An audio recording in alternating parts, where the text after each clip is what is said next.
You're listening to the Cyberwire Network, powered by N2K.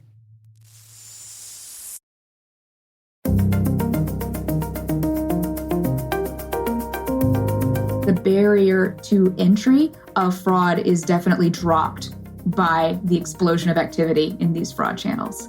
Hello, everyone, and welcome to the Cyberwire's Hacking Humans podcast, where each week we look behind the social engineering scams, the phishing schemes, and the criminal exploits that are making headlines and taking a heavy toll on organizations around the world. I'm Dave Bittner from the Cyberwire, and joining me is Joe Carrigan from the Johns Hopkins University Information Security Institute. Hello, Joe. Hi, Dave. Got some good stories to share this week, and later in the show, my conversation with Brittany Allen. She's a trust and safety architect at a company called Sift, and she's going to be sharing the story of a new fraud ring on Telegram where the bad actors are leveraging the app to steal from on-demand food delivery services. So stick around for that. All right, Joe, let's dive in here with some stories. Why don't you kick things off for us this week? All right, Dave, let's talk URLs. Oh, goody. You love it when I get a little technical, don't you? Oh, it makes for scintillating radio. Go ahead, Joe. Go ahead. I'm going to do this as best as I can. A URL is a universal resource locator, and these are when you see a link on the web or you see a link in your email, a URL is behind that link. Yeah. Right? And these are ways to explicitly point to a single resource on the internet. And there are 5 parts of a URL, but I'm only going to focus on the 2 parts today. But the 5 parts are the protocol. That's how it starts. So you remember when we used to give out web addresses, we'd say HTTP:/. Yeah. That's the protocol part. The HTTP is the protocol. Okay. That's right. We're going to use Hypertext Transfer Protocol. Okay. It can also be other, like HTTPS. It can be FTP, FTPS, or SFTP rather. Yeah. It can be SSH. But it always has some protocol label and then a colon. Then immediately after that is the designation for the host. Now, the host is the actual computer, the physical or virtual computer that this service you're going to connect to runs on. And this can be either a fully qualified domain name or an IP address. But the important part for this story is that it starts with //. So you would hear us say, go to http://thecyberwire.com. That's a URL, because there are 3 optional parts that we're not going to talk about much more. There's a port number that you can use, a path, and then a query string. But that's not important for this story. Okay. All right. Now, Dave, let's do a little bit of internet history. Oh, goody. We're going to get into the Wayback Machine. Okay. So the internet started mostly on Unix machines. Yeah. And they were Unix operating systems or Unix-like operating systems. And they used a / to denote things like directories, right? Okay. So everybody's familiar with folders, and those are just directories in a computer sense. Right. And it's worth noting that in the early days, before we had, GUIs, before we had graphical user interfaces, that everything was done on the command line. And so when you wanted to get to a directory, you typed it in. You weren't looking at physical graphics of folders on your desktop back in the day. And you can still do this on I think on all computers. You can open some kind of command line and navigate the directory using the old interface, and it's still there. There are some people who swear by it and will not use any other interface on a computer. Right. I'm not one of those people, although I do use it frequently. There are some things that's just easier to do in the command line. But Linux and Unix, actually, back then it was just Unix, they had these slashes for directories. Then along comes DOS. And the first version of DOS doesn't have any directories, right? So they don't think about directories. And then they use the / character to denote command line arguments or switches for commands. So when you're typing a command in, you can enter an argument to that command, an option, if you will. And that in DOS started with a /, which is the same thing that Unix used for a directory. Uh-oh. Right. Yep. So when DOS got directories, they had to go a different route because they couldn't just go, well, we're going to switch now and match up with Unix. We're going to use the / right? Right. So they start using the / for directories, and that continues to this day in Windows-based operating systems. Now, in 1990, Tim Berners-Lee comes up with the URL scheme, and he uses slashes to denote the beginning of the host and the path. Okay. So because Tim Berners-Lee was probably working in a Unix environment, right? So he says, if I want to denote a server, I'm going to use // server name and then the directory and the path name. But the world is full now of DOS users who start becoming internet users. So what do? They don't understand that there's a difference between slash and backslash en masse. It's a very common typo. If you start thinking of directories and you've been working in a DOS environment all your life, when you think of what separates a directory, you're going to think backslash and not slash. Right. That's the important part. U.S. cybersecurity company Great Horn has a blog posting this week about a clever trick that phishers are using to get past spam filters. Instead of putting // at the beginning of their host name, they're putting // So a URL would read http://thecyberwire.com. Okay. Now remember, the first two parts of the URL are the protocol and then the host string. So if you go to your web browser and you type in http:// or you type in // or // or even // your web browser will go ahead and replace those incorrect slashes with the correct slashes. Okay. Not only will it do it if you type it in, but if you click on a link that is formatted that way, it'll still take you to the website. And I tested this yesterday with Firefox and with Chrome to make sure this is right. I actually wrote up a little HTML document and put a bunch of links that all went to Google and had all 4 different configurations for slashes, and every single one of these things worked in both browsers. Now, why is this significant? This is significant because these phishers have figured out that the spam filters and the malicious email filters, when they're looking for links, they don't check for alternating slashes in the links. That breaks the search algorithm. So their links are getting right through these phishing prevention tools and spam prevention tools. And when they get through, if the user clicks on it, the browser goes, well, let me help you with that there, user. I'll reformat these things just fine. And bam, Bob's your uncle. They have gone to your phishing site. And Great Horn has noticed a 5,000% increase in this recently. Wow. So the browser is trying to be helpful. The browser Correct. has your back. If you mistype something, or if by force of habit from being an old-time DOS user, maybe you're putting backslashes in, who knows? Right. But the browser thinks it's being a good neighbor and helping you out. Yep. And the scammers have figured out that they can take advantage of this and Absolutely. get past spam filters. There's 2 parts here. We as humans don't like changing our behavior, right?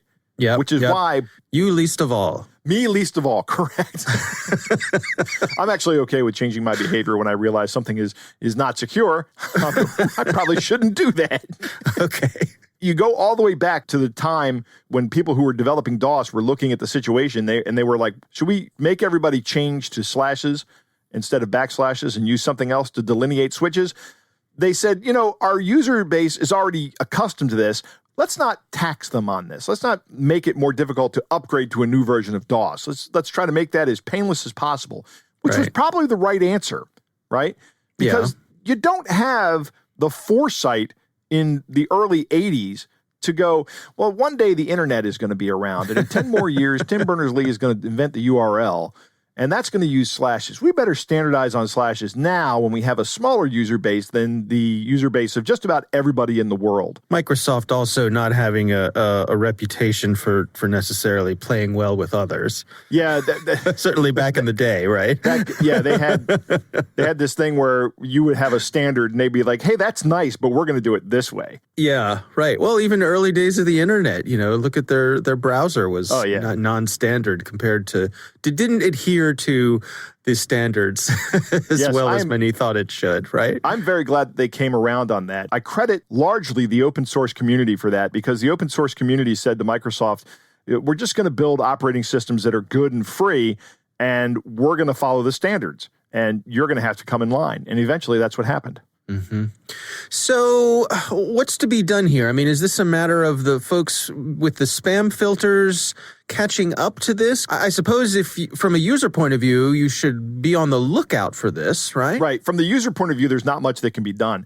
This is definitely a development issue with the spam filter developers. They didn't take this into account. And you know what, Dave? The fix is really simple, and we're probably going to see these kind of things getting caught because, like we always say on this, on this show, it's an arms race, right?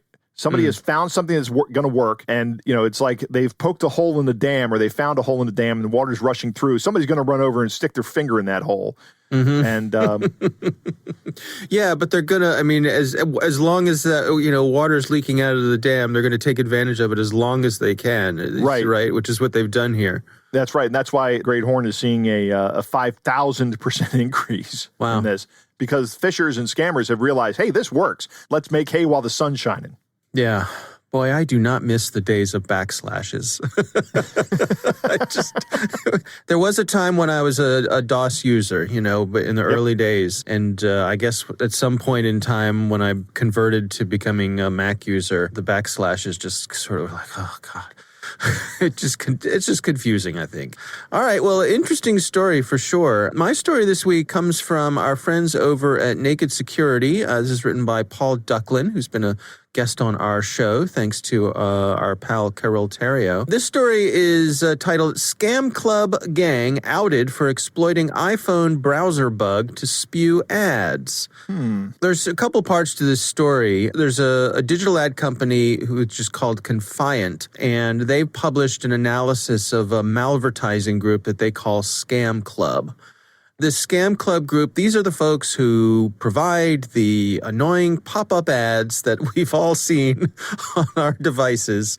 I think particularly for me, I've seen them on mobile devices where, you're browsing along, minding your own business. It doesn't really matter. It could be a totally legit website. And all of a sudden something pops up and it says, good news, you're today's lucky winner. Right? And little bits of confetti fall down. Right. Yes. You are either going to get a new iPhone or a $100 gift card to Amazon or who knows what, but it's valuable. And all you need to do is take our brief survey. Right. And you will win this prize. Well, of course, the survey is a scam. Usually there is no prize. Sometimes you have to pay money to access things, and it's all quite scammy. And evidently, these folks were taking advantage of a vulnerability, which actually has a CVE number, 2021-1801, which Apple recently patched in iOS and iPad OS. So if you're not, you should be running 14.4 on those devices. And they said this wasn't a really severe bug, like it didn't allow remote code execution or any kind of privilege escalation or anything like that. But it did allow the advertisers to evade some of the security restrictions that the WebKit sandbox has on these devices. Now, just as a little side topic, it's worth noting that on iOS devices, Apple insists that you use their engine for web browsing. Right? You have to use the one that they provide. So there is no other web browser on iOS. It's a little trickier than that. So like you can get Chrome on iOS, but it's running Apple's core web engine. It's running the WebKit engine underneath. Okay. And, I think there's two sides to that. On the one side, this ensures from Apple's point of view that there's a baseline level of security, but from the user point of view, it's restrictive, right? You can't you can't just go run whatever you want. That's the bargain you make with iOS, right? In exchange for security. That's the bargain you make with Apple. Yeah. And their reasoning behind it is sound, I think. Apple's priority has always been the user experience, and they've always wanted it to be consistent. And as they've matured as a company, they now want that to also be secure. So that means they have to have this totalitarian view of this, where things like exactly what we're talking about here happen. If you want to be a web browser, you're going to have to use WebKit as your rendering engine. Yeah, so evidently this bug allowed these scammers to execute redirects, so they'll send you to other websites and fetch content and so on and so forth. So two things here I wanted to note. First of all, if you're using an iOS device, it's in your best interest to keep it current, and so go and check to see if you have an update coming. The latest update protects against this thing. But then the other thing is I thought it was worth pointing out about these online surveys, that you should watch out for them. They can seem harmless. They lure you along. You remember not long ago, we were talking to one of the researchers from Ben Gurion University who said that There's kind of a sunk cost thing that goes with these. Like the longer you go down the path of the survey, the more likely you are to stick with it because you've already invested time. Yeah, you've invested time, so you're willing to give up more information. Right. Anytime someone starts you down a path of doing a survey in exchange for a prize, don't do that. There is no prize. There is no prize at the end of the tunnel here. Right, right. The light at the end of the tunnel is an oncoming train of identity theft. Nice, right. A good point here that Paul Ducklin makes. He says, know your privacy limits and stick to them. Right. You know, what are you willing to share and what are you not? And again, these types of things, these surveys, they lead you down that path and they ease you into a sense of comfort where you give out, maybe they start out by asking you for a piece of information that you're perfectly willing to share. And then 10 minutes later, you're 10 questions down the line and you're giving them your blood type, right? Right. Exactly. I think that's worth mentioning as well. Agreed. All right. Well, we will have a link to this story in our show notes. Again, our thanks to the folks over at Naked Security, part of Sophos, for this story that we're using this week. Those are our stories. It is time to move on to our catch of the day. Dave, our catch of the day comes from a listener named John. John received this letter in the mail. It's not anything out of the ordinary, but what is unusual is that he actually received a physical letter, and it is a picture of the letter with the envelope behind it. It's remarkable. It claims to be from Canada Trust. Right. Logo there on the top of the printed letter. Yeah, the TD Bank logo. But that logo is in black and white and not the light green that TD Bank is usually in. Okay. It goes like this. I am aware that this letter has come as a surprise to you as we've not met before or handled any business deal in the past. Nevertheless, I've contacted you with genuine intentions and I hope I can trust you with this inheritance opportunity which I explain below. My name is Mr. Lenny Mendoez, an account manager with TD Canada Trust Bank, Ontario, Canada. I retrieved your contact address in my search for the next of kin to a deceased customer of our bank, Mr. George, a citizen of your country who lived and died in London from cardiac arrest in the year 2011. Unfortunately, this customer died interstate, leaving his bank account with an open beneficiary status. All efforts made by our bank to locate his relatives have been unsuccessful, so I decided to write you. As I have monitored this account in the bank for almost 10 years now, no one has come forth with any claim. I would like to present you from our bank the next of kin to claim his dormant account worth $9.2 million US, $9,200,000 US.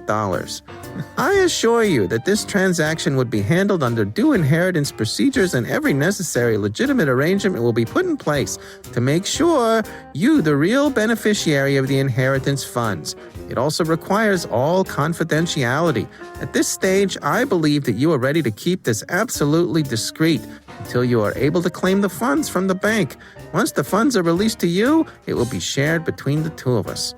Please send your response to my personal email, lennymendowez@lennyconsult.com, indicating readiness to proceed with this transaction. Then I will give you more details and we shall have in-depth discussion regarding a successful completion of this transaction.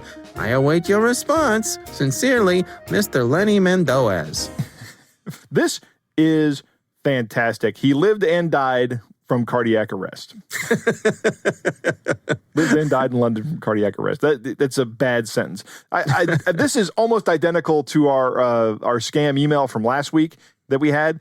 The only difference, and the reason I put it in here, was because these guys are actually going out of their way to send people mail. There's a cost associated with this. Mm-hmm. They're doing the same tricks where they have the listener's full name and they're addressing it to him, and they're making the deceased person's, the fictitious deceased person, have the same last name. It reminds me, you remember, I don't know, the past couple of weeks we were talking about Amazon review scams. Yes. And how I had purchased something on Amazon. My wife actually got a postcard in the mail from someone she had purchased something from on Amazon, asking her to do a review, and that if she did the review, took a picture of the review, sent it to them, they would send her free product. But what struck me about that was they went to the trouble of paying for postage. Right. Like they sent this in the mail. Right. It's just fascinating to me, which means it must be worth it. Those reviews have value. To the more good reviews you get, the more stuff you sell, I guess. And they've done the math. I wonder what the return rate on these letters is. I mean, because our guard is up when we receive an email like this, but maybe our guard is not so up when we receive an actual letter. Interesting. All right. Well, that is our catch of the day. We want to thank our listener for sending that in to us. We would love to hear from you. If you have an interesting catch of the day or a question for us, you can write us. It is hackinghumans@thecyberwire.com.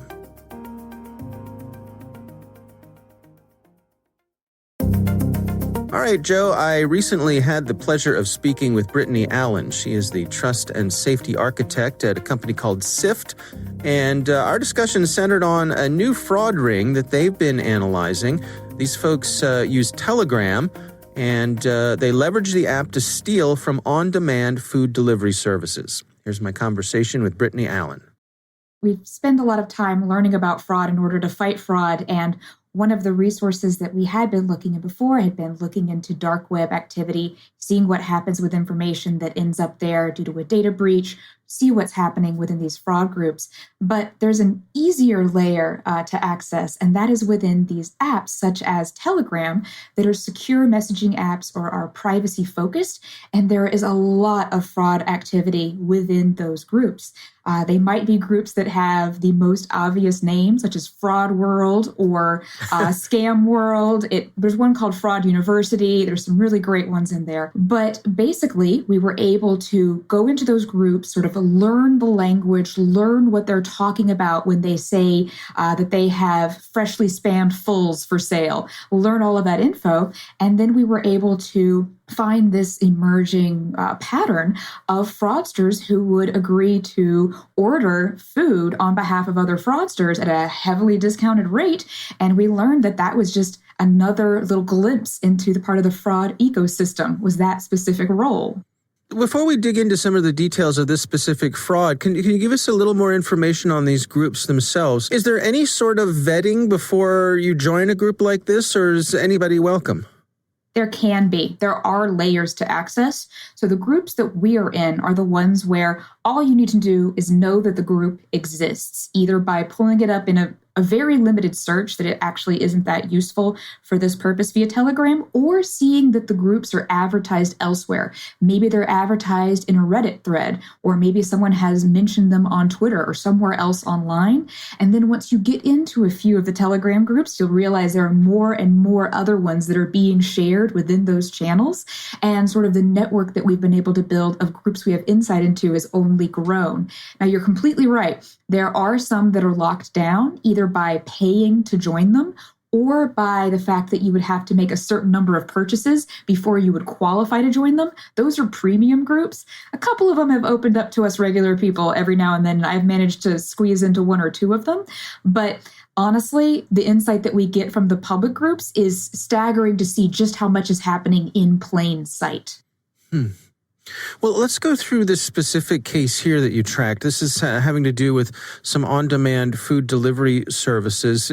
Walk us through this step by step. How does it work? Absolutely. So as I mentioned before with the fraud ecosystem, all of the fraudsters have different roles to play. It's not like they do everything all of the time. And so there are these fraudsters who have advertised their service of, I will buy food for you on your behalf. They say what restaurants or what food delivery apps are their specialty. And then they say, at this rate, you can pay me via Bitcoin. It'll be a substantial discount. So maybe you're only paying 25 to 30 or 40% of the value of the food. So it's therefore pretty exciting or pretty attractive to you, so that you can not have to spend a lot of effort on this ordering of the food and then also save a little money along the way. But what they do is they advertise what they've got available. You, as this prospective diner, will reach out to the fraudster with a screenshot of what you want from that website. So you would pull up that food delivery app, let's say, add a whole bunch of things to your cart, take a screenshot, send it to the fraudster. make your payment via Bitcoin or whatever else they accept, and then they will place that order on your behalf. And the next thing you know, you'll have your food delivered to you. You'll have pretty good plausible deniability, just in case the food delivery app does catch on or try to investigate you, because you won't have been the one that placed the order, but you'll still benefit in the end from getting the food. And it's just a sort of another level of service. And the fraudsters that are running the scam are the ones who specialize in knowing what are the current vulnerabilities with the delivery apps and the restaurants that I know are popular and will help me make money by facilitating these orders. You'll see them post that a certain restaurant is down, which means they can no longer get their orders through, or it's back up, but now there's a limit. Your cart needs to be of this size, or if it's a delivery app that supports buying alcohol, you can't order liquor at this moment because we're not able to get through the fraud prevention system of the customer, or sorry, of the merchant at this time. There's a lot of variables behind that you'll just see through these advertisements that are repeated again and again and again and again throughout these fraud channels on Telegram. Now, how are the fraudsters paying for these orders? What's that mechanism there? So when you've got the diners on one hand paying via Bitcoin, which is something that is more secure, isn't going to be prone to a dispute or having the funds clawed back if they're dissatisfied. So the fraudster running the scam is happy to receive that payment.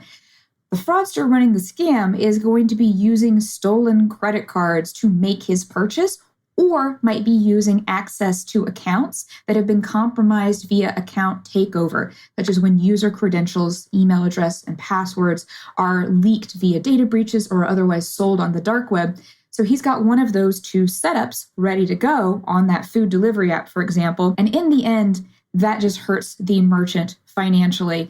If a credit card that is stolen is used to pay via their app, or if an account is taken over and the credit card on file is used maliciously, in the end, the real legitimate cardholder is going to file a chargeback dispute against that payment to get their money back.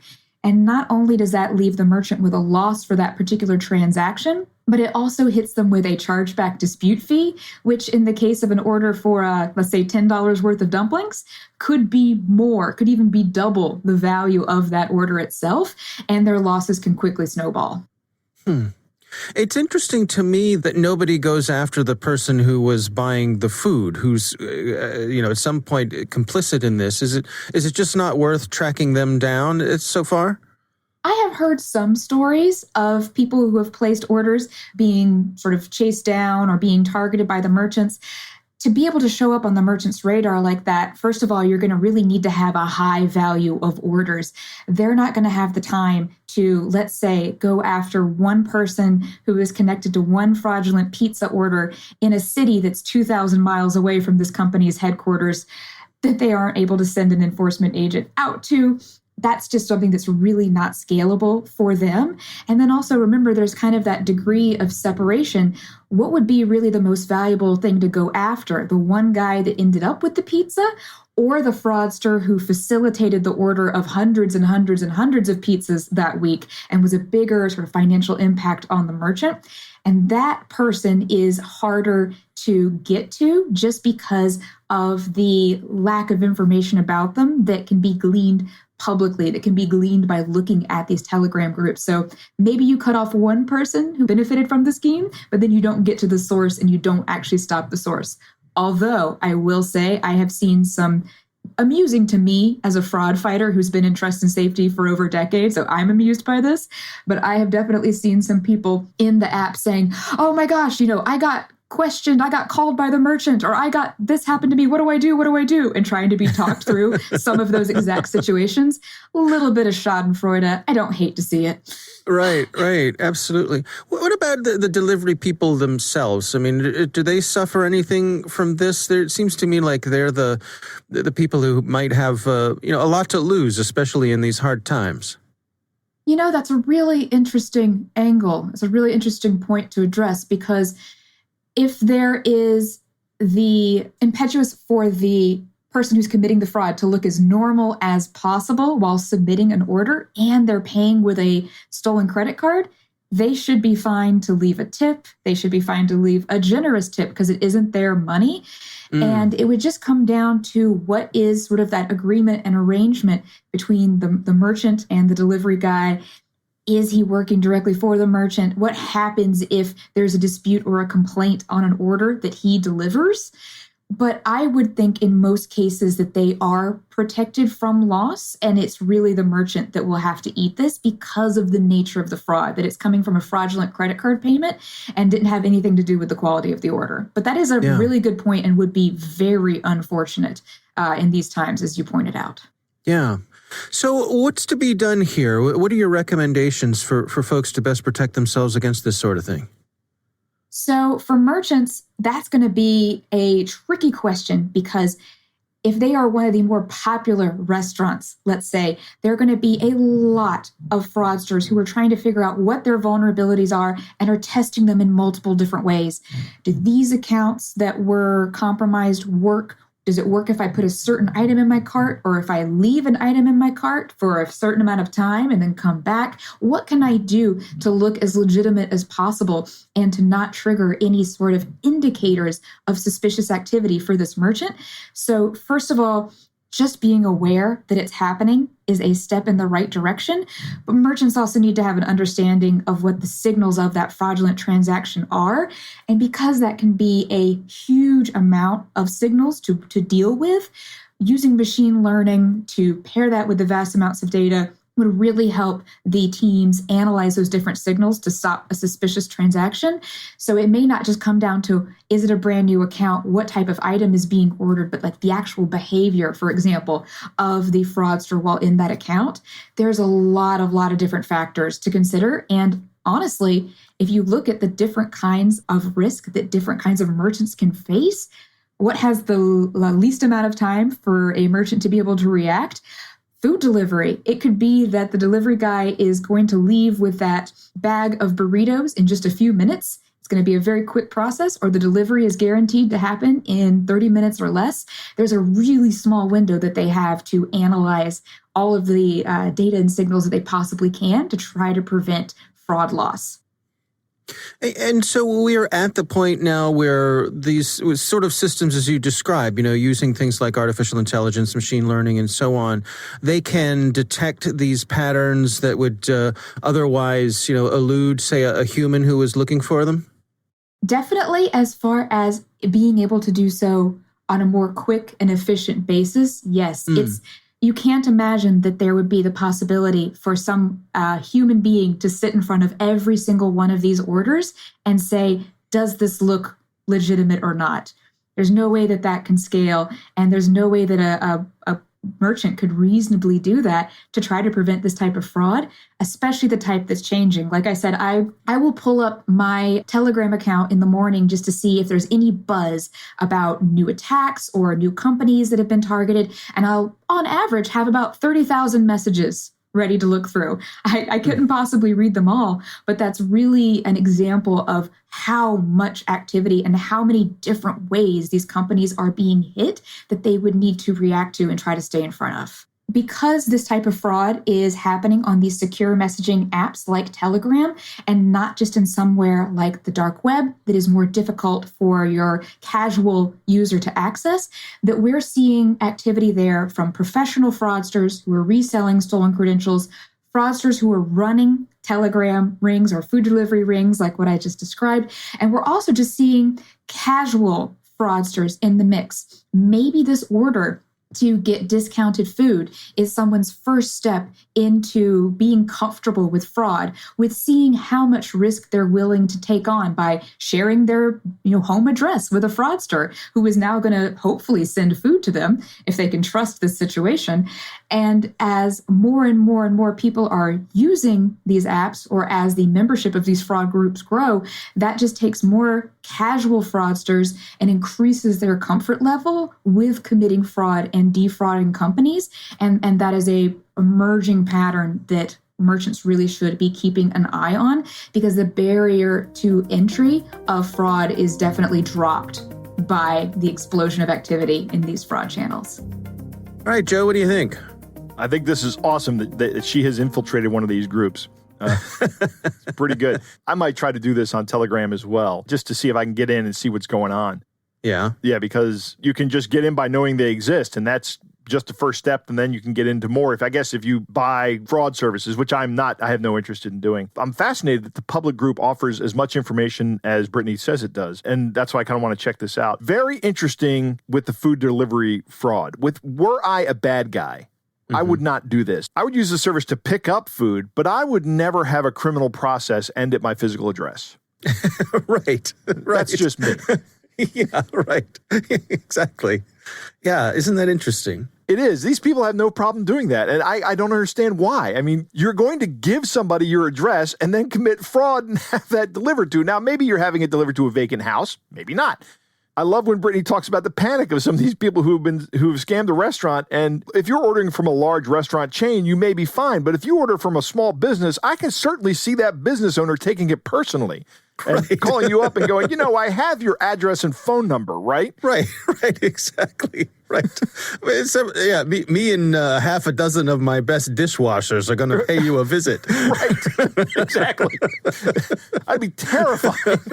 That's exactly my worst. This is why I just buy my food. I wouldn't do it because it's wrong. There could be real world consequences for people who do this. For larger apps like Grubhub and Uber Eats, I wonder who pays for the fraudulent transaction. Is it the food delivery app or is it the restaurant? I don't know. I don't use those services. My kids use those services. I don't. I just don't see the value in them.